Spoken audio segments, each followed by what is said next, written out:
Welcome to Finding Common Ground to our latest podcast. Heather, you know our latest guest, and I was wondering if you could do the introductions. Of course. I'm so excited to have Teena here today. This is Teena Fitzroy. She is a Rochester native, maybe? Geneseo native. Okay. All right. Close enough. All right. She's on my side of the state. Steve's from the center of the state. So Teena is coming to us. She is an adult, obviously, with cerebral palsy. And the reason I say the adult part is a lot of people think about people with disabilities in a different way. They don't see us as, a fellow person or an adult. And Teena blows away a lot of misconceptions about disabilities, about cerebral palsy, about a lot of things. And every time I talk to her, I really enjoy the conversation because she just opens my eyes to new things. So today, I thought it would be important for our audience, because we have people from all over the state, all over the country, really, that tune in. Some of them don't have any idea what happened back when you were young, when a parent would have a child with a disability, what doctors told them, what the experts recommended, and how you started, and then where you ended up. I just want to kind of start in the beginning, because it's hard to believe. It wasn't that long ago. Our world was a much different place. Hi, Heather. Hi, Steve. Thank you for inviting me today. My life started 73 years ago.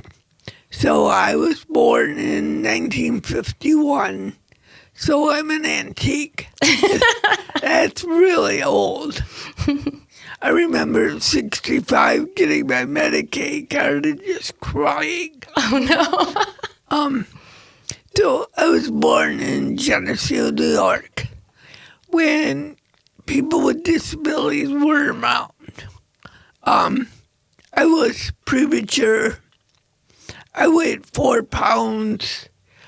I was actually a stillbirth. But with 4 resuscitators, here I am to talk about it. That's amazing. My first diagnosis or label came at 18 months. I was put in Strong Hospital for failure to thrive. And my first diagnosis was mental retardation. And I know we don't use that term anymore, but that was my label. And that's what your parents heard, That's right? what my parents heard. Mm-hmm. So I was sent home with no services. There was no early intervention. There was nothing. So I finally walked at about 3.5, and I talked at about 4. When I was 5, we went back to Strong, and I got a new diagnosis, that being cerebral palsy. And we know that cerebral palsy is brain damage, usually caused during birth, and it's caused by oxygen deprivation during birth. And since we know that I wasn't breathing at birth, that was probably when it happened. Do most people call it, most people say CP? So if our audience, if you've heard somebody say I have CP, that's what they're talking about. CP and cerebral palsy are the same thing. Yeah, okay. And I'll refer to it now as CP. Okay. So I got this wonderful label, CP. And we know that CP is not genetic, not hereditary, and not contagious. I've tried giving it away for 73 years. Nobody wants it. I'll give it to you today, Heather, but I'm sure you don't want it either. When I was born, I was the youngest of 5 and the cutest. Nobody else in my family has a disability. I'm the only lucky one. What I think people need to remember is people don't ask to be born with a disability. I didn't raise my hand and say, hey, it would be awesome. Give it to me. Let me have it. It would be awesome to go through life with a disability. Because if they asked me, I would have given it to my sister. It would have looked much better on her. She didn't want it. So with that diagnosis at 5.5 came the recommendation from Strong and the doctors to place me in a residential institution in Leroy, New York. How many people live there? Do you know? There were 43 kids. Wow, that's a lot of people under one roof. That ranged in age from 3 months to about 16. Oh, wow. Were there people with spinal bifida there as well? I think it was spinal bifida, cerebral palsy, polio, Yes. and there was one little girl who was in a fire and had no feet.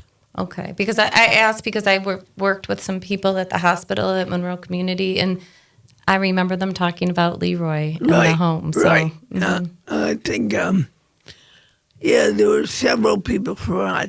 I was like one of the youngest. Mm-hmm. There was a 3-month-old baby there that I adored. He was mine. Aww.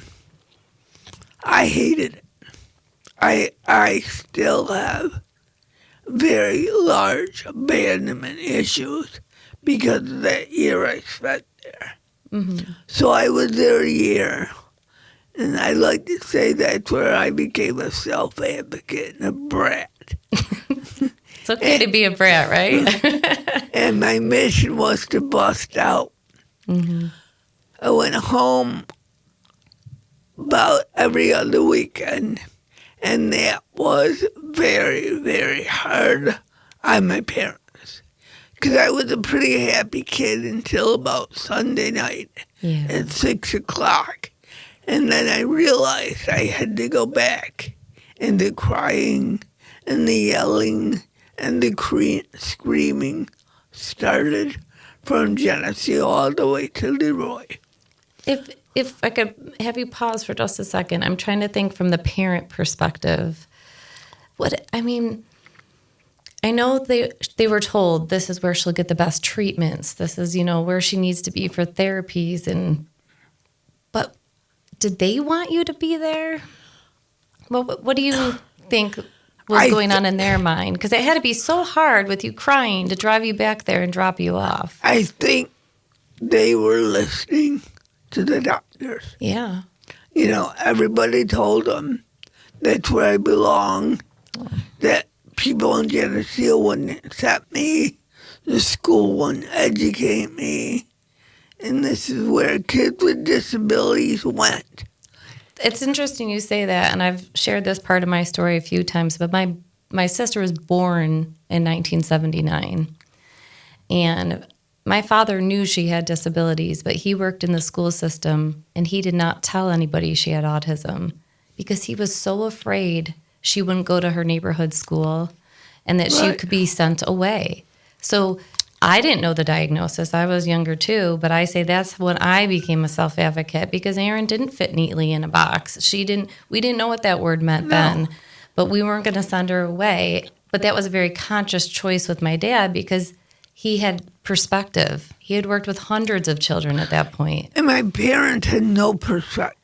Right. That's what I'm thinking. Nobody else in the family ever had a disability. So they were listening to what the doctors told them. Mm-hmm. And what happened is I did become a residential nightmare. Good. No. You had to, right? That was the goal. I threw food. I changed people's clothes. I refused to wear a helmet. I put all my clothes on backwards. I put my shoes on the wrong feet. I would sleep under my bed. Or if I could, I would go sleep under the baby's crib. Oh. And so 10 months after I entered, they threw me out. Like, get out. Mission accomplished. God, mission done. Teena, I have I'm in listening mode with you because your story is so compelling. And I think it relates to a lot of people that I see. I think, look, I look back at my own son, who's 34, an adult with autism. He has a central auditory processing disorder. I was right there with your parents. I had no idea how to deal with my son back then. They hadn't diagnosed autism back then, so I had no idea. But I admire your strength, courage coming forward, not just today, but going through all the things that you did during your lifetime, and that you didn't let it define you.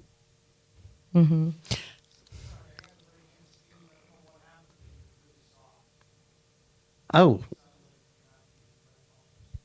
hang on. I think you just had to take the arm of the microphone and move it closer to you, maybe.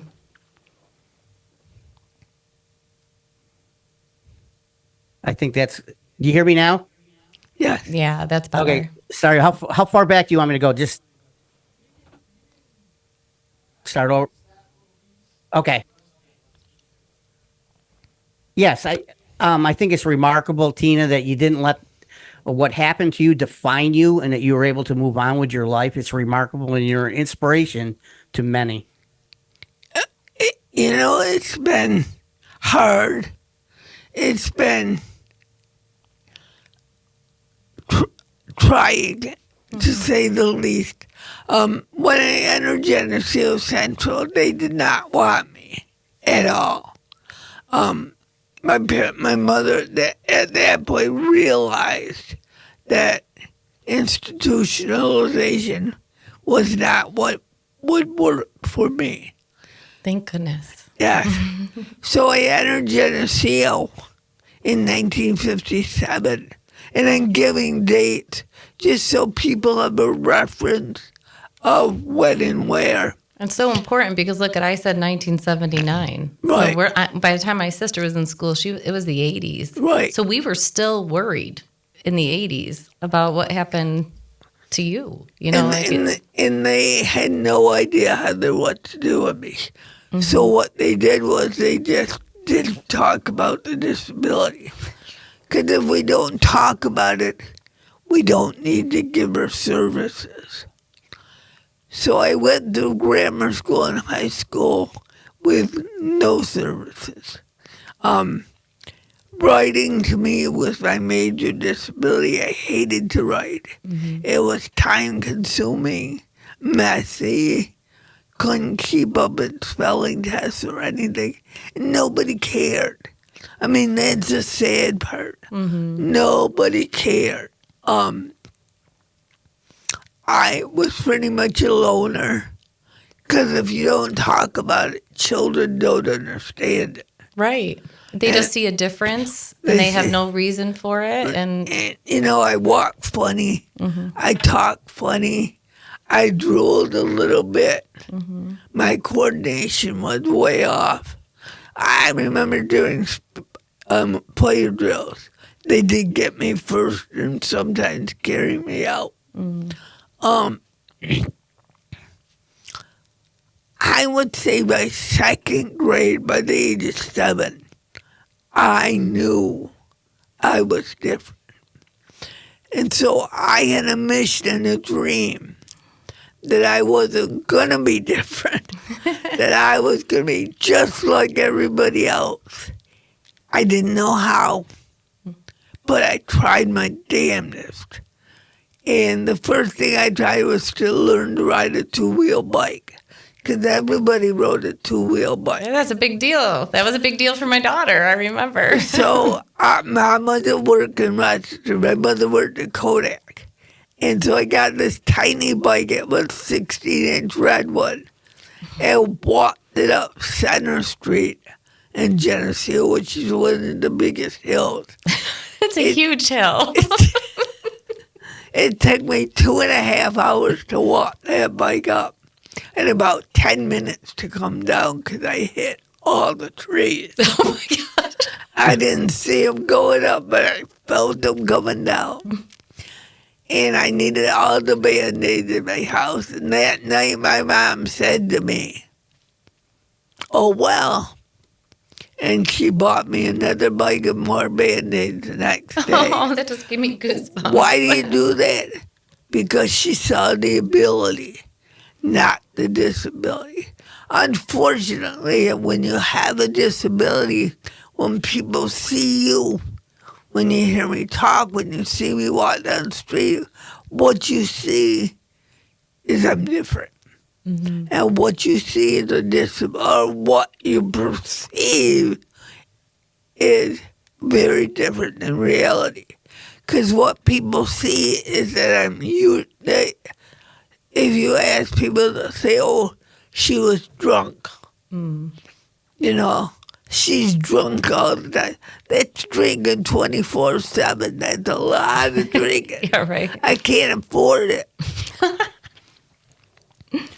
Tina, were there a lot of agencies and providers around back then, or that just couldn't help you, or they just weren't around? There were no agencies. So it was really up to the school to figure it out, and they Right. didn't really have any reason to figure it out. Right. Now, the college did have a speech clinic, and I went to speech a couple times, but that was it. They had nothing. There were no pediatricians. You went to a general doctor. He had no idea what to do with me. I think everybody just assumed I was going to give up, lay down, and not try. But I fooled them all. Right. Well, you know what? I want to pause for just a second because it makes me think. You're incredibly different than some of the self-advocates that I meet because you were never given that crutch. You didn't have anything surrounding you or supporting you or saying, it's okay, you have a disability. It's okay, you have this, accommodation you can use. And lots of people are just inundated by it. They hear about the things they can't do. They hear about how to keep their services. And I think that model suppresses people because then they don't have the drive you have because you knew you had to prove yourself. It didn't matter if you broke a bike or needed a whole box of Band-Aids every day. Right. You wanted to do those things and nobody told you not to. There were no accommodations. I remember There just were none, so it didn't matter. I remember taking Regents exams in high school. And of course I never finished them because I couldn't write. Not one person in that school said to me, what do you need to be successful? Wow. Do you need a writer? Do you need oral testing?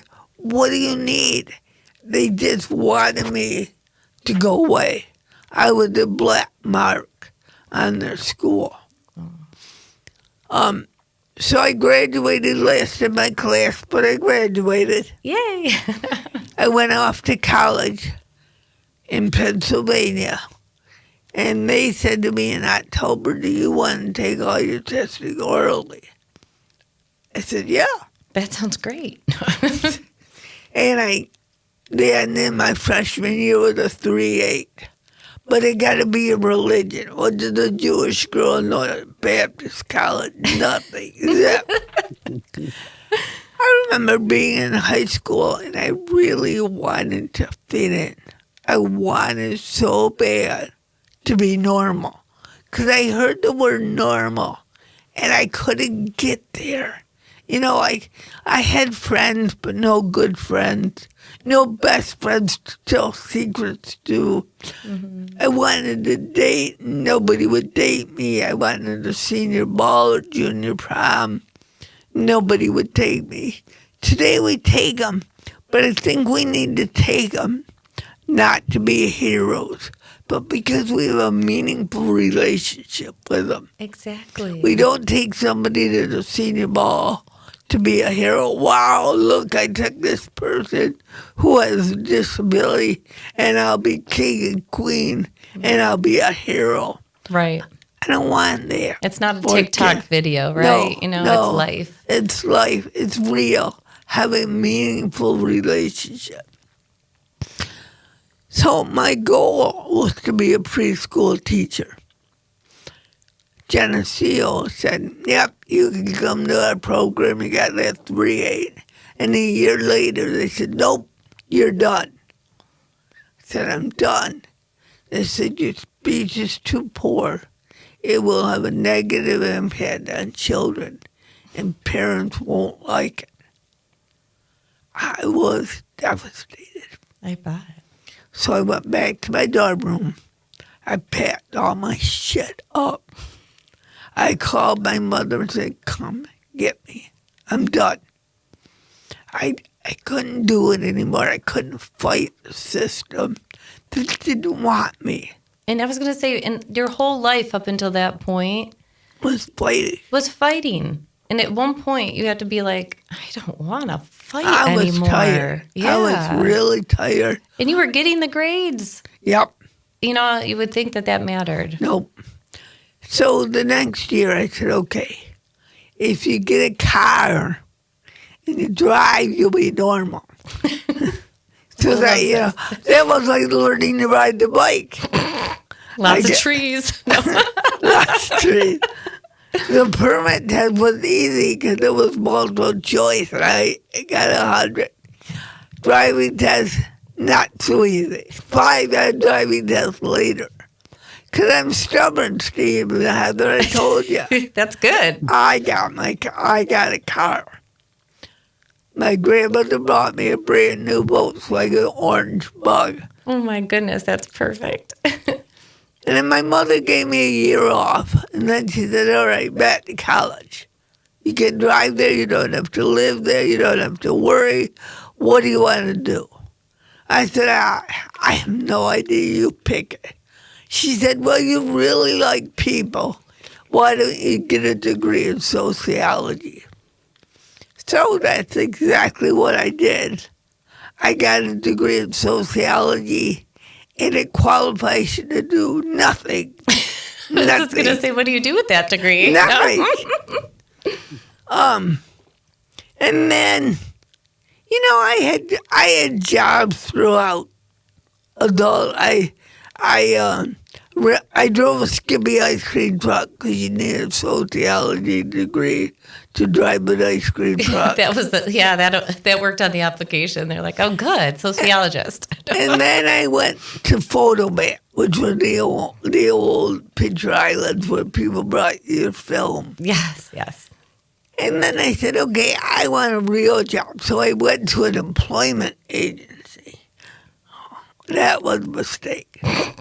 They got me a job at McCurdy's in the back room, running adding machine 8 hours a day.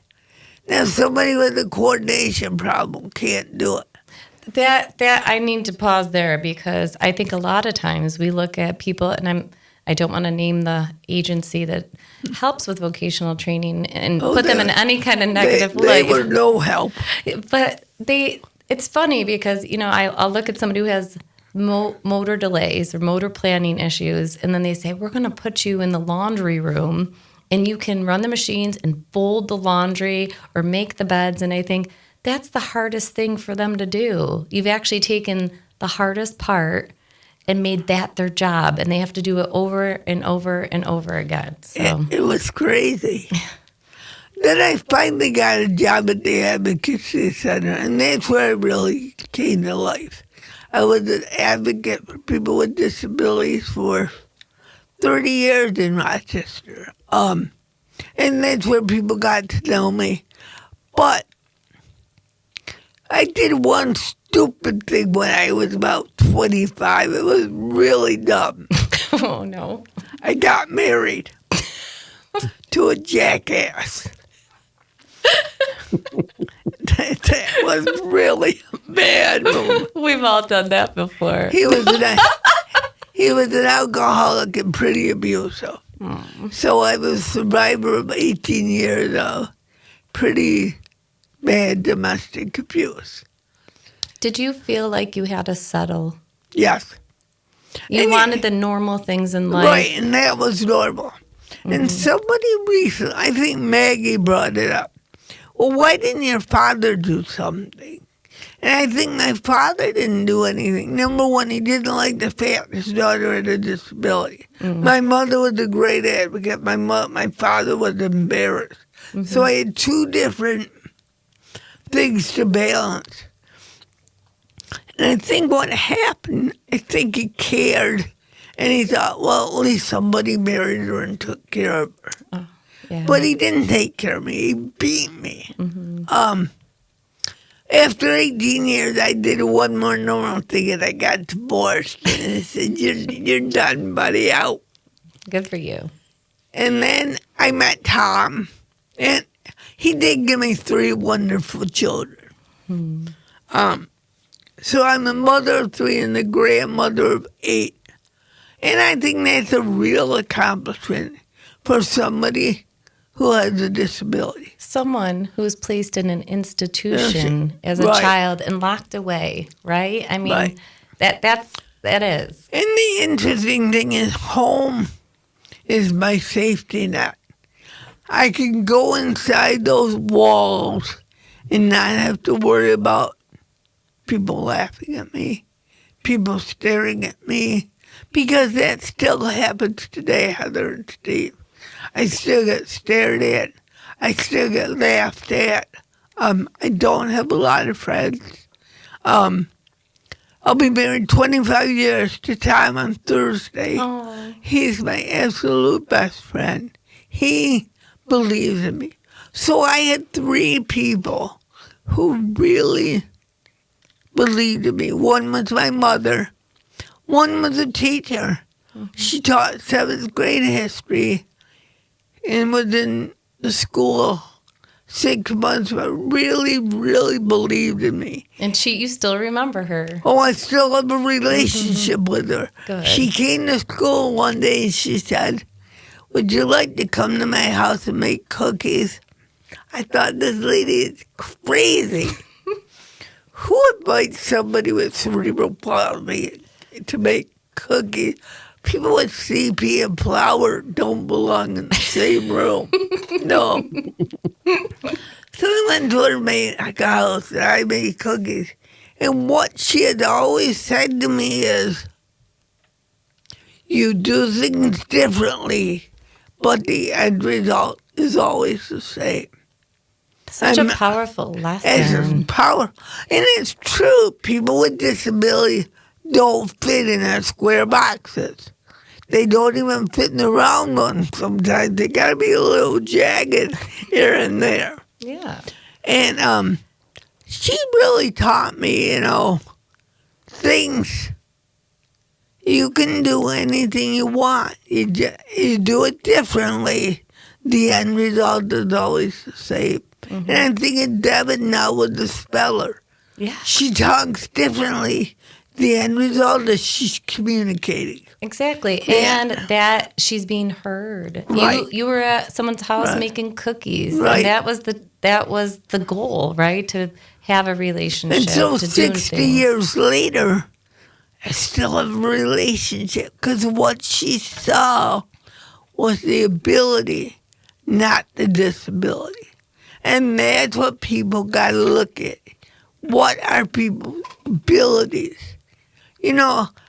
Yes, I have a disability. I have trouble talking. I have trouble with fine motor. I have trouble walking. But I got so many more abilities than disability. That's like, I like to believe I'm a person first who happens to have a disability. Right, just like I have green eyes. And Right. I'm 5'1". I'm not a disabled person. I'm not a handicapped person. I'm not a CP person. I'm a person first who happens to have a disability. And I know that is really changing out there. That really makes me angry. But I have to deal with it. Because some self-advocates are claiming those titles Right. back, right? Yeah, and they and say, I I'm will. autistic, or and that has to be a struggle because it took you a while to see yourself as a person first. Right. And I wonder if people are doing that for some allegiance or to feel like they're part of a group or to like warn people. But whatever the reason is, I know why it hits you the way it hits you. I would rather have people say to me, Teena, why do you talk and walk funny? I'm going to tell you I have cerebral palsy. Do you have any other questions? That's a book I'm going to write. I A love it. children's book. I have cerebral palsy. You have any other question that I just got to get somebody to illustrate it. for me. Perfect. That's a great project. The other thing I think we need to touch on is the medical field. I was going to say medical and housing. Me and Steve want to pick your brains. Those are our two hot topics. I think medical is terrible, especially for older adults with disabilities. There's nobody in Rochester. Can you do a complex care, or is that just for younger people? They don't have any idea what to do with me. I think I'm one of the oldest people. I was going to say, when you look at 73. it's cerebral palsy, Right. and you look at life expectancy, It's usually 50. yeah. I beat the odds again, man. But so 4 or 5 years ago, I went to speech. I said, okay, I got to go get some speech. So she said, I really think you need to see a laryngologist. So I agreed like an idiot. Did they stretch your throat? No. Okay, because every time somebody says that word, that's what they do. They didn't stretch my throat once. So what he said was your vocal cords are atrophied, and we need to pump them up. All right, I said, all right, let's do it. let's go to the gym. So he put some gel in there, and that lasted about 3 months. That was pretty good. My voice was great. And then he said, well, we're going to take some fat out of your shoulder and inject it in there. And everything went downhill from there. Because I never used to have a gravelly voice. I don't have a lot of projection. And I go see him and I say, what now? He says, I don't know what to tell you. I said, tell me you screwed up. Be honest. And he said, yeah. I said, have you ever done this on people with CP? And he said, no. I said, then what did you do it on me for? Well, I thought it would work. It always works on people with Parkinson's. Well, I don't have Parkinson's. And what he said to me is, your brain doesn't work like anybody else. Then I looked at him and I said, really? You're just telling me that now? He said, any small thing we make is a big thing to you, and your brain can't compensate. Mm-hmm. I said, you're done doing surgery. But he's really a nice guy. He really is a great. He was trying, and I have to give him credit for Right. that, because how many doctors won't even take our call, Right. When I'm trying to find a dentist for Devin, I called 12 dentists the other day. It was ridiculous. Call Dr. Spoto. Okay. She'll take you. See, we need the inside scoop on See, these things. doctors and dentists and PT, and I go to PT and say they walk this line, do this, do that. It's like, I'm done. Steve, you've had a lot of different kids come through your house with foster care, and I know that you've had a lot of issues with medical stuff too. I didn't know if you wanted to weigh in on this. Yeah, I was actually going to ask Teena, what would have happened if you hadn't pushed back in your own way to get out of there? I mean, do you ever envision it the other way, where if you didn't do that? I envision being stuck there for years. You know, they had kids that were 16, and then they went to, I don't know, Another institution, another probably. institution. I mean, CP Rochester was around, but they didn't do much.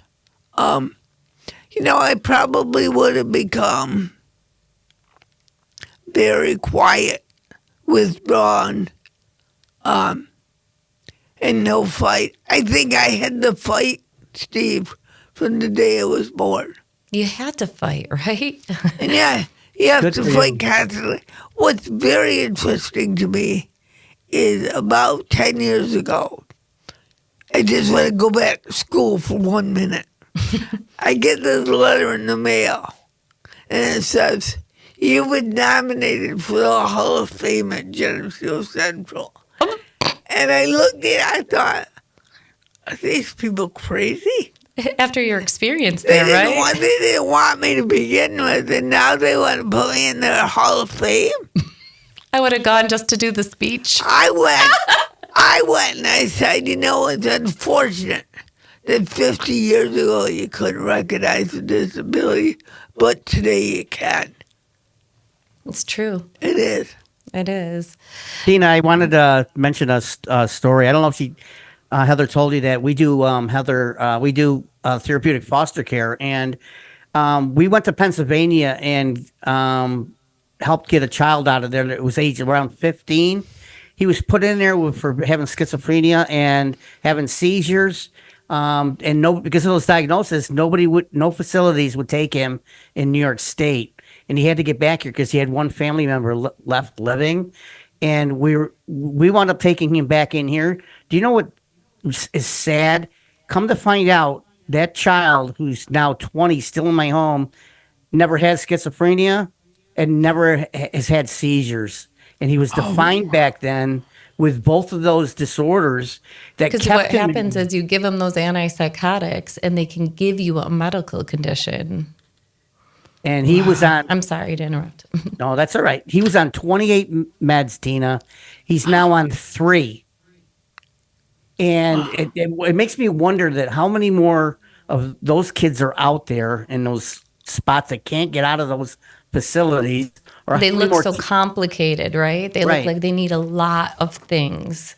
When really, how did you decide when those 28 meds? What, for me, I just think of the price. You think someone in New York State that oversees Medicaid and our spending would say 28 medications, we need to trim this down, but it wasn't New York. It was you, I'm guessing. Yeah, we had to get special permission to have the medicines discontinued in my home. They usually send you to a facility for that too, to discontinue meds, but we were able to do it. Look, when he came in, he was drooling from the mouth. He was very withdrawn, hardly spoke, wouldn't do anything, and he's not like that anymore. He probably walks 5 miles a day. And he's now 20 years old, and I tell that because I'm not a fan of facilities, and I'm so glad you were able to find the strength to get out of there. Because I think there's a lot of people in those places that shouldn't be. And I'm And don't glad you think it got would out. make you look crazy? Yeah. When we lock people up and we treat them like animals, Yeah, then why are we surprised when they act like them? right. So before we close the show, because we're coming up to the end, I would love to hear about, you said one line and it just touched me, because I always think of, the Wizard of Oz, and there's no place like home. There's no place like home. But what are we doing right now for people who can't live on their own? They don't have the same skill set as you, or the ability maybe, or they don't believe that they do. What do we do for them so they have a safe place? I think we make smaller group homes. Okay.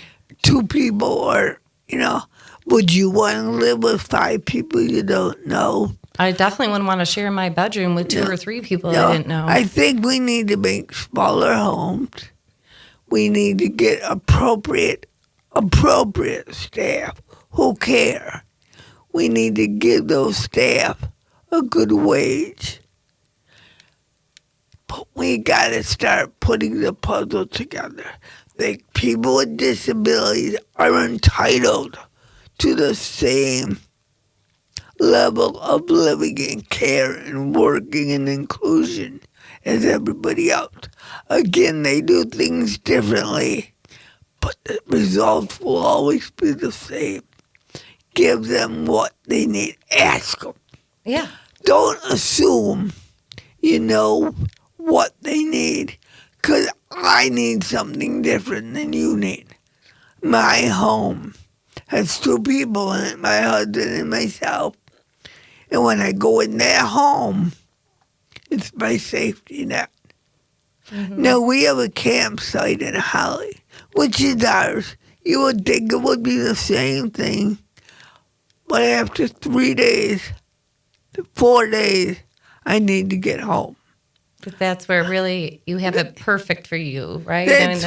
That's where my security, my safety, where I feel safe. People to be successful need to feel safe and loved and included. Now, tonight and tomorrow is my 55-year class reunion. And I'm going just to prove, because I'm still on that mission, to prove I grew up and I was successful. And they just asked me today to talk about Teena's trunk tomorrow. Good. So, is it wrong? I guess I often ask myself, why do I have this mission to prove to everybody I can be included and I can be like everybody else? But I think it's because that's what I've always had to do. And everybody wants to belong. Right. You know, there's something about That being be- in a situation and you feel like you just don't fit. People Right. aren't seeing you. Right. We all want that. I mean, even at work, I had lots of acquaintances. And I still have lots of acquaintances. But I got about 3 best friends. Tom, my sister, and my children. Now, my sister had a really hard time. And then she came. She just told me this last week. She came into the workshop about 15 years ago, walked out crying. So you do a presentation called Teena's Trunk. Right. That's how I met To you, I any think. audience that will listen to me. Why don't you do a little recap, but you tell us about your sister, so the audience knows what you're referring to. When she saw it, it moved her that It much. moved her. She left crying. And what she said is, I never walked in your shoes. I never knew how hard it was for you to go through life, always having to prove something. She goes, I'm so proud of you, and I love you. And today she's one of my best friends. So Teena's Trunk is a story with a trunk, with the props of how I grew up with a disability. So there's a TED Talk. People could go Teena Fitzroy, TEDx, is a 12-minute TED Talk. And the reason I do it, Heather, is I think people with disability need to get out and tell their story. You as a parent can tell your story, but you as a parent have a very different story than I have. Absolutely. I haven't walked in your shoes, and you haven't walked in mine. And I ask the audience, put my shoes on and know what it feels like in your heart to be called names, to be bullied, to be excluded, to not be invited to parties, to have people talk about you behind your back, to have the police want to arrest you because they think you're walking drunk. It hasn't been an easy journey, but I'm 73 years old and I'm successful. You are. And I'm a mom and a grandma, and those are my biggest accomplishments. Because nobody thought, because people with disabilities aren't supposed to be sexual. Right. The other thing is that people with disabilities get involved with child protective 80% of the time more than regular people. Steve and I have talked about that. A lot of the kids coming into his house, they have some kind of disabling condition. And that's what my ex-husband always used against me. If you divorce me and if you leave me, I'll get custody of the children. Wow. Because you have a disability. So I stayed. Well, it's scary, right? And back in the 70s and 80s, the cops didn't help you. How many times did I call the police to the house? Oh, I went to the hospital because he knocked my teeth out.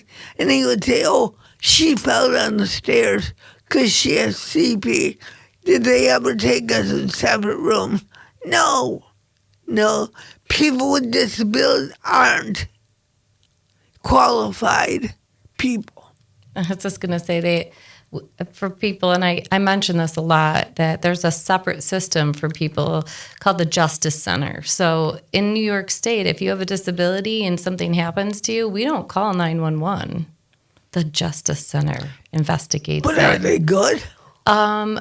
What you just said, they'll say that somebody with a disability is not a credible witness. Right. Right. So they only have part of the story. Right. And so many times the cases are unsubstantiated. And that's not fair. Fair. Separate but equal was ruled out a long time ago. Well, look at Willowbrook, and we're going right back to Willowbrook. Absolutely. We're going right back to big institutions rather than small. Even a house of 6 people is way too big. Because that's not a typical situation. They have 6 people Right. around the same age. And what we're doing is we're putting people together that didn't choose that life. Right. They didn't choose the people who are there. You're getting no choice. And that's what we need. We need choice. We need inclusion. We need people first language. We need medical people to understand us and treat us with respect and courtesy.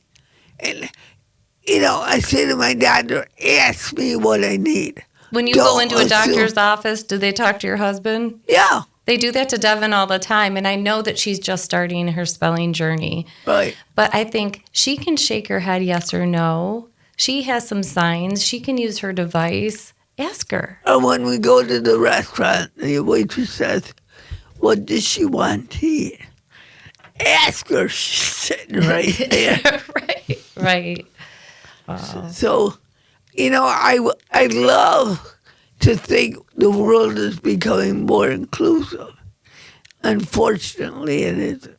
No, I think we're much more divided, actually. Right? People with disabilities is the most silent minority there is. Yeah, it's the largest unrecognized minority group. And they don't band together. They go to school or they go to work and they go home. They're not supposed to get married. They're not supposed to have sex. Mm-hmm. They're not supposed to be happy.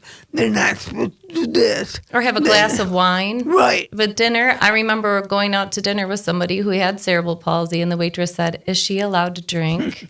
I said, "She's older than me." Like, I was just like, I can't believe you're asking me. And then I would get the drink and throw it in her face. We got a little feisty to us. That's okay. But if you don't have feisty, you're not going to get anywhere. And I think eventually, when we were talking about people are born with an innate drive to progress, to Right. get better, to elevate themselves.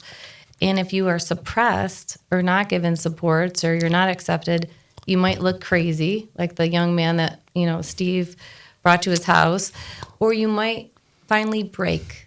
And you might be silent. And there were Right. so many people in that 500-bed facility that I worked Right. with that were banging their heads or be silent. And I thought, they're still inside, and I just never want us to, as a society, throw people away. Right. And that's what institutions sometimes feel like. We're just kind of hiding it Throw- from everybody right. If else. nobody sees it, we don't have to deal with it. Mm-hmm. I'd like to end by saying anybody who would like to see Teena's trunk can send me a message through Teena, Teena, Fitzroy, FITZROY.com. That's my website. And we'll put it in the podcast description too, so people And have that on link. the end, the last page of the website is the place to send me a message. I'm also on Facebook Mm-hmm. and Gmail. Right. And if our audience listens to this interview and they have questions for Teena, we Right. could do that in the Facebook group. Maybe we could do a Facebook Live or just a question and answer. Right. We could have Teena back. So I don't know I if there's love any it. closing words you want to say, Steve, and then we'll Yeah. wrap up. Tina, out of all the things that you mentioned about things that you thought that needed to be done, I want to add one more. I don't want you ever to stop telling your story. I'd love to have you keep telling that story, and hopefully Finding Common Ground will give those stories and give you not just a seat at the table, but we're going to help you get your voice out there. So we really Well, appreciate thank you you. being here. Thank you. I agree. And I think that that's why this show for me is so important, because there are people who have been silenced, people who have never had a microphone held up for them to tell their story. So Steve and I are very dedicated to the idea of bringing new people, new perspectives to this table for everyone to pull up a chair and listen. But the interactive part comes in on the Facebook page. Please check out our group. But you can give us a question that you want to make sure, some content, a topic. But when we have guests on, you can interact with them. They're on the page too. And I think that that's the part we miss sometimes. We listen to something and then life is fast and we keep moving. Right. We can all have a relationship. When we were talking about relationships, this is our chance to build our network up. We're not alone.